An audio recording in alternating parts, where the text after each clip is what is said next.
How's it going today? I'm going to teach you how to draw an owl. It's not that hard.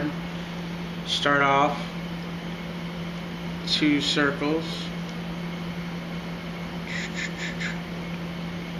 Very easy. That's going to be the very beginning. Just put in the middle like an upside down triangle, which will be the beak. Now you see the circle. What you want to do is come in with these little scrabble lines, and you just go around the eyeball, and this is for both of them. Simple motion, back and forth around the eye. Keep doing this so you have a few different layers. Get in the middle there, come around. You see, no special movement, just scrabbling to give it some texture. Okay, like I said, you're gonna want to give it a few.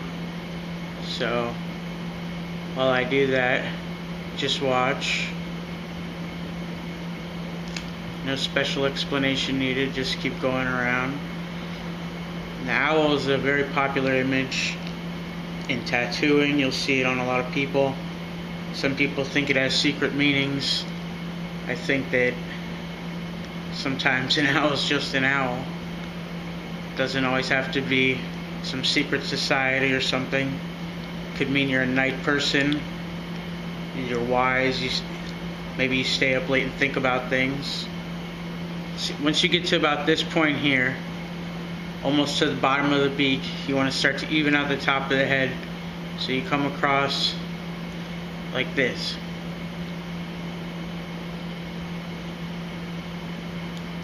Now, in tattoo meanings, some people will say the owl without the ears is a little more evil, and that's just based on superstitions and things.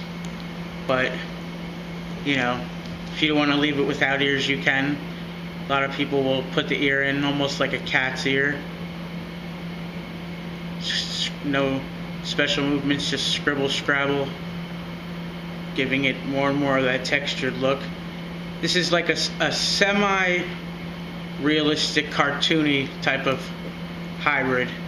Sometimes you're going to want to come in and throw a little line like that just to highlight the different rows. Give it a little bit. Okay, so you get to right about where we are now. Sometimes you're going to put the lower eyelid, so you just come across there at the bottom like that. Do a little scrabble.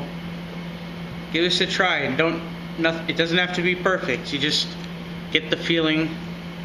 So once you're at this point, you want to come in and do the eye, which would be right dead center.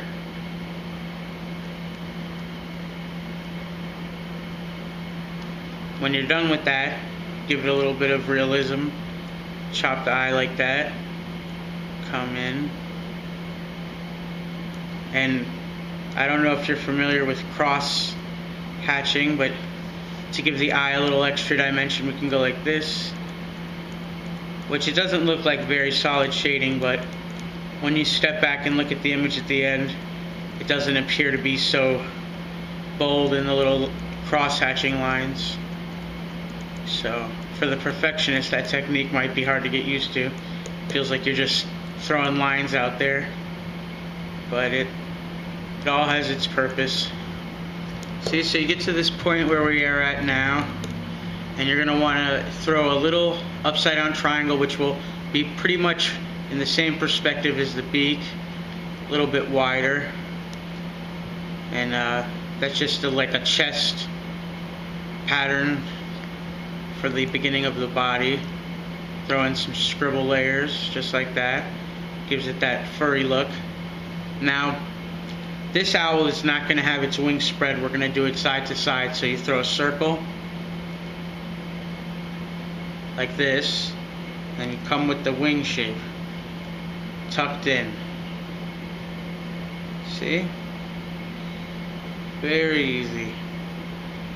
Same pattern on both sides.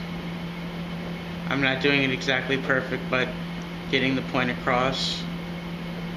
Now, the same thing, you just throw in that texture.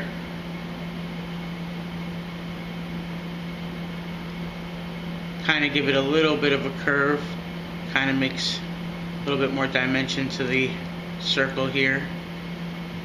Come in like that. Very simple.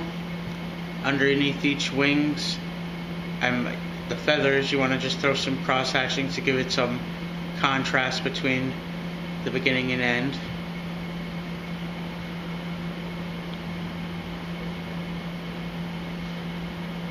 See?